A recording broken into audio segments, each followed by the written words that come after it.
BPL card ರದ್ದು ಹಾಗೂ ವಕ್ಫ್ ವಿರುದ್ಧ ಬಿಜೆಪಿ ಸಿಡಿದೆದ್ದಿದೆ. ಸೊ ಇವತ್ತು ದೊಡ್ಡ ಮಟ್ಟದಲ್ಲಿ ಪ್ರತಿಭಟನೆ ಆಗುವಂತ ಎಲ್ಲ ಲಕ್ಷಣ ಕಾಣ್ತಾ ಇದೆ.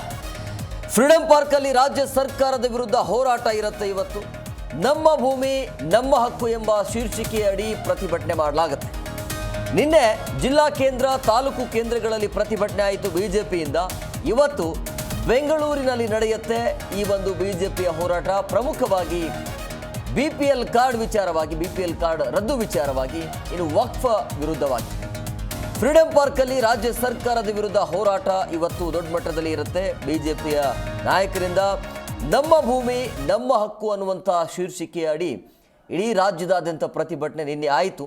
ಸೊ ಇವತ್ತು ಬೆಂಗಳೂರಿನಲ್ಲಿ ದೊಡ್ಡ ಮಟ್ಟದಲ್ಲಿ ಆಗುತ್ತೆ. ಇದು ಜನತೆಗೆ ಮಾಡಿರುವಂತಹ ಅನ್ಯಾಯ ಅಂತೇಳಿ ಬಿಜೆಪಿ ಆಕ್ರೋಶವನ್ನು ಹೊರಹಾಕ್ತಾ ಇರುವಂಥದ್ದು.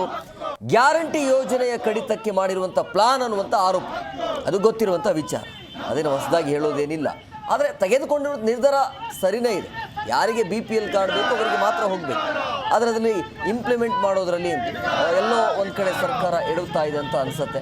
ಈಗಾಗಲೇ ಸರ್ಕಾರ ಕೂಡ ಆದೇಶವನ್ನು ವಾಪಸ್ ಪಡೆದಿದೆ. ನಿನ್ನೆ ಸುದ್ದಿಗೋಷ್ಠಿಯನ್ನು ಮಾಡಿದ್ರ ಬಗ್ಗೆ ಕ್ಲಾರಿಟಿಯನ್ನು ಕೊಟ್ಟರು. ಆದರೆ ಬಡವರ BPL ಕಾರ್ಡ್ ಕೂಡ ರದ್ದಾಗಿದೆ.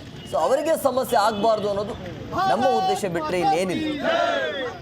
22 ಲಕ್ಷ ಹೆಚ್ಚುವರಿಯಾಗಿ ಅಂದರೆ ಅಕ್ರಮವಾಗಿ BPL ಕಾರ್ಡ್ಗಳನ್ನು ಹೊಂದಿದ್ದಾರೆ ಅಂಥೇಳಿ, ಅಂದರೆ ಆರ್ಥಿಕವಾಗಿ ಚೆನ್ನಾಗಿದ್ರು ಕೂಡ, ಸಬಲರಾಗಿದ್ದರೂ ಕೂಡ ಅವರಿಗೆ BPL ಕಾರ್ಡ್ ಹೋಗಿದೆ ಅಂತೇಳಿ.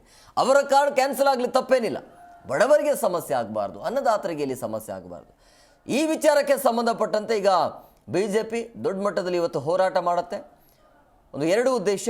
ಒಂದು ವಕ್ಫ್ ಕಾಯ್ದೆಯ ವಿರುದ್ಧ. ವಕ್ಫ್ ಮಂಡಳಿ ಇದ್ದಕ್ಕಿದ್ದ ಹಾಗೆ ರೈತರ ಜಮೀನಿಗೆ, ಮಠಕ್ಕೆ, ಸ್ಮಶಾನಕ್ಕೆ ಯಾವುದೇ ಜಾಗವನ್ನು ಬಿಟ್ಟಿಲ್ಲ ಈ ವಕ್ಫ್ ಮಂಡಳಿ. ಈ ಬಗ್ಗೆ ಮತ್ತಷ್ಟು ಮಾಹಿತಿ ನೀಡ್ತಾರೆ ನಮ್ಮ ಪ್ರತಿನಿಧಿ ಜನಾರ್ದನ್ ಹೆಬ್ಬಾರ್ ಫೋನ್ ಸಂಪರ್ಕದಲ್ಲಿದ್ದಾರೆ. ಜನಾರ್ದನ್, ಇವತ್ತು ಬಿಜೆಪಿ ಕಡೆಯಿಂದ ದೊಡ್ಡ ಮಟ್ಟದಲ್ಲಿ ಹೋರಾಟ ಆಗುವಂಥ ಸಾಧ್ಯತೆ ಇದೆ ಅಂತ ಅನ್ಸುತ್ತೆ. ಈ ಒಂದು ಪ್ರತಿಭಟನೆಯಲ್ಲಿ ಯಾರೆಲ್ಲ ಭಾಗಿಯಾಗ್ತಿದ್ದಾರೆ, ಎಲ್ಲಿ ಪ್ರತಿಭಟನೆ?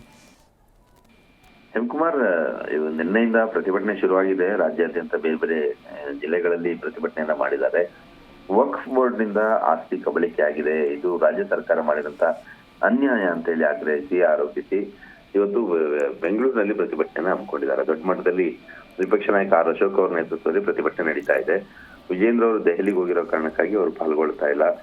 ಉಳಿದಂತೆ ಬೆಂಗಳೂರಿನ ಎಲ್ಲ ಬಿಜೆಪಿ ಲೀಡರ್ಗಳೆಲ್ಲರೂ ಬರ್ತಾರೆ. ಶಾಸಕರನ್ನು ಕೂಡ ಇವತ್ತು ಪ್ರತಿಭಟನೆಯಲ್ಲಿ ಪಾಲ್ಗೊಳ್ತಾ ಇದ್ದಾರೆ. ಕಾರ್ಯಕರ್ತರೆಲ್ಲ ಸೇರಿ ದೊಡ್ಡದಾಗಿ ಪ್ರತಿಭಟನೆ ಮಾಡಬೇಕು, ರಾಜ್ಯ ಸರ್ಕಾರಕ್ಕೆ ಬಿಸಿ ಮುಟ್ಟಿಸಬೇಕು ಅಂತ ಹೇಳಿ ಈ ಒಂದು ಪ್ರತಿಭಟನೆಯನ್ನ ಹಮ್ಮಿಕೊಂಡಿದ್ದಾರೆ. ಈ ಸಂದರ್ಭದಲ್ಲಿ ಜನರಿಂದ, ಜನಸಮಾಜದ ಅಹವಾಲನ್ನು ಕೂಡ ಸ್ವೀಕಾರ ಮಾಡ್ತೀವಿ ಅಂತ ಹೇಳ್ತಾ ಇದ್ದಾರೆ. ಅಂದ್ರೆ ಎಲ್ಲೆಲ್ಲಿ ಅನ್ಯಾಯ ಆಗಿದೆ, ಯಾರ್ಯಾರಿಗೆ ಅನ್ಯಾಯ ಆಗಿದೆ ಅವರೆಲ್ಲರೂ ಕೂಡ ಬಂದು ಒಂದಷ್ಟು ಮಾಹಿತಿಯನ್ನ ಕೊಟ್ಟು, ದಾಖಲೆಗಳನ್ನ ಕೊಟ್ಟರೆ ಅದನ್ನ ಸದನದಲ್ಲಿಟ್ಟು ರಾಜ್ಯ ಸರ್ಕಾರದ ವಿರುದ್ಧ ಬೆಳಗಾವಿ ಅಧಿವೇಶನದಲ್ಲಿ ಸದನದಲ್ಲಿಟ್ಟು ಚರ್ಚೆ ಮಾಡಬೇಕು ಅನ್ನುವಂತ ಒಂದು ತೀರ್ಮಾನವನ್ನ ಮಾಡ್ಕೊಂಡಿದ್ದಾರೆ. ಇವತ್ತೊಂದು 11 ಗಂಟೆ ಅಷ್ಟೊತ್ತಿಗೆ ಪ್ರತಿಭಟನೆ ಆರಂಭ ಆಗತ್ತೆ.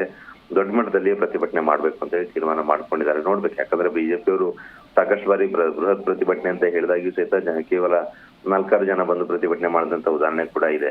ಆದ್ರೆ ಇವತ್ತು ದೊಡ್ಡ ಮಟ್ಟದಲ್ಲಿ ಮಾಡಿ ಪ್ರತಿಭಟನೆ ಮಾಡಿ ರಾಜ್ಯ ಸರ್ಕಾರಕ್ಕೆ ಕಿವಿ ಹಿಂಡಬೇಕು, ರಾಜ್ಯಾದ್ಯಂತ ಪ್ರವಾಸ ಮಾಡುವಂತ ಹಿನ್ನೆಲೆಯಲ್ಲಿ ಒಮ್ಮೆ ಪ್ರತಿಭಟನೆಯನ್ನ ಮಾಡಿ ನಂತರ ಪ್ರವಾಸ ಮಾಡಬೇಕು ಅಂತ ಹೇಳಿ ಪ್ಲಾನ್ ಅನ್ನ ಮಾಡ್ಕೊಂಡಿದ್ದಾರೆ. ಹಾಗಾಗಿ ಇವತ್ತು 11 ಗಂಟೆ ಅಷ್ಟೊತ್ತಿಗೆ ಪ್ರತಿಭಟನೆ ಶುರುವಾಗ್ಲಿಕ್ಕಿದೆ. ಹೇಮಕುಮಾರ್, ಜನಾರ್ದನ್, ಈ ಒಂದು ಪ್ರತಿಭಟನೆ ಜಂಟಿ ಪ್ರತಿಭಟನೆ ಅಂದ್ರೆ JDS-ನ ನಾಯಕರು ಯಾರಾದರೂ ಸಾಥ್ ಕೊಡ್ತಾರೆ ಹೇಗೆ? JDS ಕಾರ್ಯಕರ್ತರಾಗಿರ್ಬೋದು, ಅವ್ರ ಜೊತೆ ಏನಾದರೂ ಇರುತ್ತಾ ಹೇಗೆ ಅಂತ? ಸದ್ಯಕ್ಕೆ ಬಿಜೆಪಿ ಅವರು ಕೊಟ್ಟಿರುವಂತಹ ಮಾಹಿತಿ ಪ್ರಕಾರ ಬಿಜೆಪಿಯಿಂದ ಮಾತ್ರ ಈ ಪ್ರತಿಭಟನೆ ನಡೀತಾ ಇದೆ. ಕಾರಣ ಏನಂತಂದ್ರೆ ರಾಜ್ಯಾದ್ಯಂತ ಪ್ರವಾಸ ಮಾಡ್ಲಿಕ್ಕೂ ಸಹಿತ ಇವರು ಟೀಮ್ ಅನ್ನ ಮಾಡ್ಕೊಂಡಿದ್ದಾರೆ. ಕೇವಲ ಬಿಜೆಪಿ ನಾಯಕರುಗಳು ಮಾತ್ರ ಈ ಪ್ರತಿಭಟನೆ ರಾಜ್ಯಾದ್ಯಂತ ಮಾಡುವಂತ ಪ್ರವಾಸದ ಟೀಮ್ ನಲ್ಲಿ ಇದ್ದಾರೆ. JDS-ನವ್ರನ್ನ ಯಾರನ್ನೂ ಕೂಡ ಈ ಪ್ರತಿಭಟನೆಯಲ್ಲಿ ಸೇರಿಸ್ಕೊಂಡಿಲ್ಲ.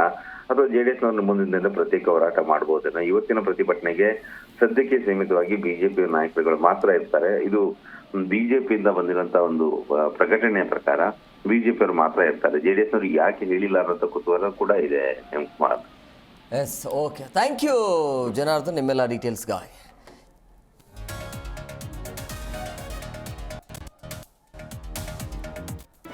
ಜಿ ಕನ್ನಡ ನ್ಯೂಸ್ ಈಗ ನಿಮ್ಮ ಮನೆಯಲ್ಲೇ ನೋಡಿ.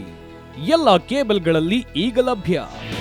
ನಿಮ್ಮ ನೆಚ್ಚಿನ ಜಿ ಕನ್ನಡ ನ್ಯೂಸ್ ಈಗ ಸನ್ ಡೈರೆಕ್ಟ್ ನಲ್ಲಿ number 292, Tata play number 1664, Jio TV number 1334, NXT digital number 30, in cable number 30, city networks 51, U digital number 162, GTPL number 17, Rockline telecommunications number 42, Shri Basaveshwara cable number 168, rural cable network 60, Vinayaka digital 57, Abhishek cable 821, city channel 53, Siddeshwara cable network 57, V4 digital Infotech 628, Surya digital networks 53, Gajanan digital number 836, Malnad infotech private limited number 56, metrocast number 830, victory digital number 167ರಲ್ಲಿ ನೋಡಿ ಆನಂದಿಸಿ.